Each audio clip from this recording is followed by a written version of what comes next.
So I was first introduced to balance work when I was 5 years old, and I was taking ballet class my father had put me in, and they teach a lot of different things of flexibility and balance that are so important in being able to perform in sports.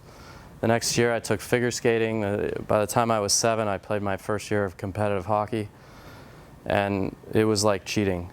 One of the mistakes we make in sports is that we throw our kids into sports. We don't teach them how to use their body first.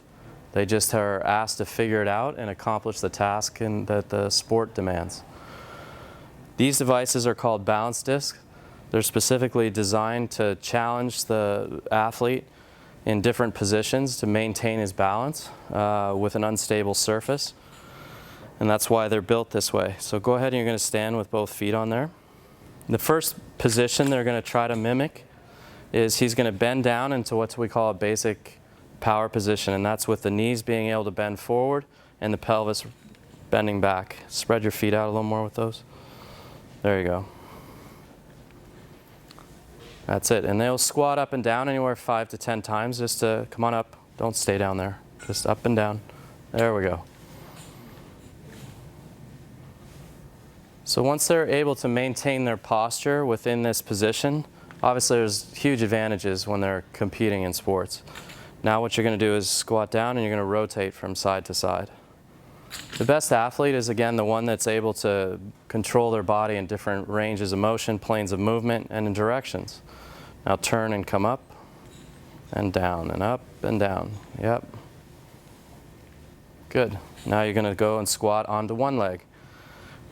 Now the other thing in sports that we'll use this for is rehabilitation. So once an athlete is injured, there's often many problems in the functional capacity in the leg. And by challenging it with different tools of balance, you get the body's nervous system to waken up and tell the muscles to work. Then you're going to rotate it with just one single foot.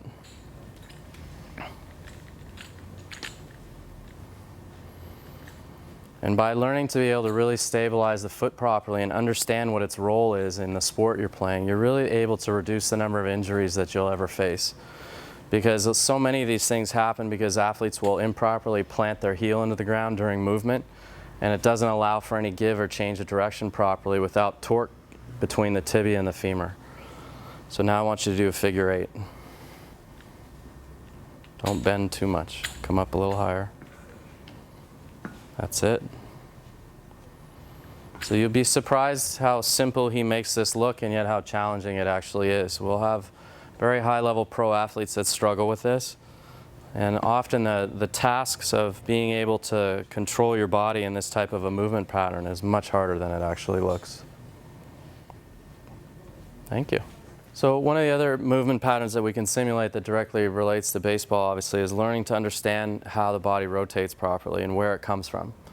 So once he's established a basic power position now, he can actually rotate his axis point without moving his head and his groin forward.